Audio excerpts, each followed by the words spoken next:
You are standing in front of a model of the Boise Natatorium, a long-ago lost landmark in Idaho history. 1890, Idaho had just become a state. Hosea Eastman, director of the Artesian Hot and Cold Water Company, brought John Paulson from Helena, Montana, to design the Natatorium. Built for around $100,000, the Bathing, Health, and Pleasure Resort held a grand ball for its opening June 2, 1892. The resort entertained countless guests until 1934, when a windstorm damaged the roof. 42 years of humidity from the geothermal water had left the building in poor condition. The Natatorium was condemned and torn down soon after. Many related the closing of the Natatorium akin to losing a close friend. In 1936, the Natatorium was reopened as an open-air pool that still exists today. If you would like the full tour, push on the left side of the trackpad. The right side of the trackpad will take you on a quick tour.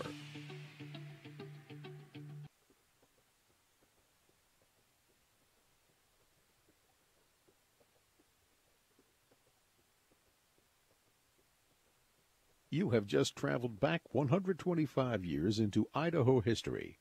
Some called it the Taj Mahal of the West, but in Boise it was known as the Nat. When it opened in 1892, there were only 4,000 people in Boise. By the time it was torn down, there were over 20,000. Idaho statesman. The Natatorium is Idaho's pride. It is destined to become one of the features of the whole far West. And in all this broad land of ours, nothing equal to the Natatorium can be found. Chicago Herald. Boise is in more ways than one a unique capital. It is the best-built little town in the world. For one thing, it has the finest natatorium ever conceived of, and its waters are furnished hot by nature itself. Over the years, failed proposals were made to move the resort closer to town. A hotel on site was also planned but never built. Today on this location, you can find the current natatorium and hydrotube, as well as the Adams Elementary School. Press the trackpad when you are ready to move to the next location.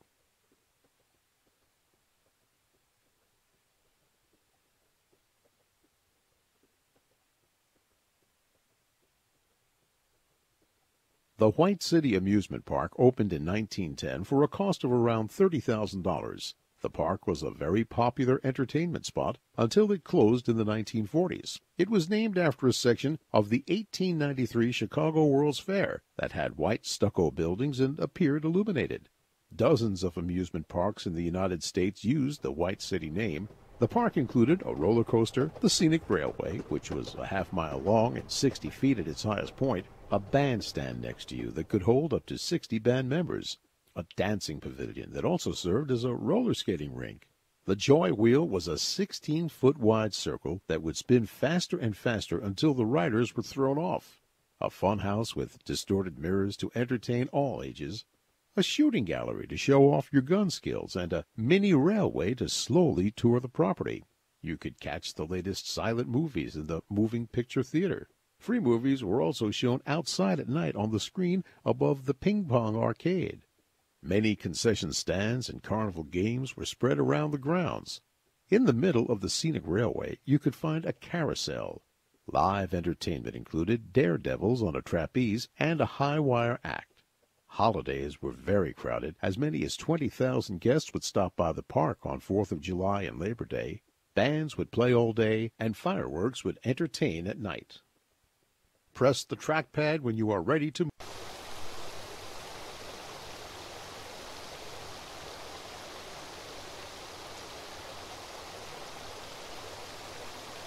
The 65 by 120-foot plunge used geothermal heat.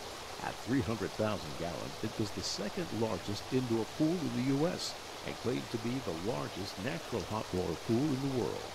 The 170-degree water came from 3 wells over 400 feet deep. The water was said to be medicinal, with many minerals detected in it, including sodium, potassium, ammonium, lithium, calcium, magnesium, aluminum, and silica. The water was used to heat many homes and buildings in the warm springs in downtown areas. The plunge had a bad start. The first day was filled with water. A worker who could not swim snuck in at night and drowned. Trained lifeguards were always on duty, but many people still died in the pool over the years. Aquatic carnivals, water polo matches, diving and swimming competitions often drew large crowds. When large events were held at the Natatorium, like the governor's inaugural balls, a floor could be placed over the plunge, turning it into a large dance floor. Over 100 dressing rooms, along with Russian and Turkish baths, surrounded the plunge. After your swim, you could enjoy a massage and then rest in a cooling room. When visitors came to Boise, they would always stop by the Nat. In 1903, President Roosevelt visited the Natatorium. Press the trackpad when you are ready to move to the next location.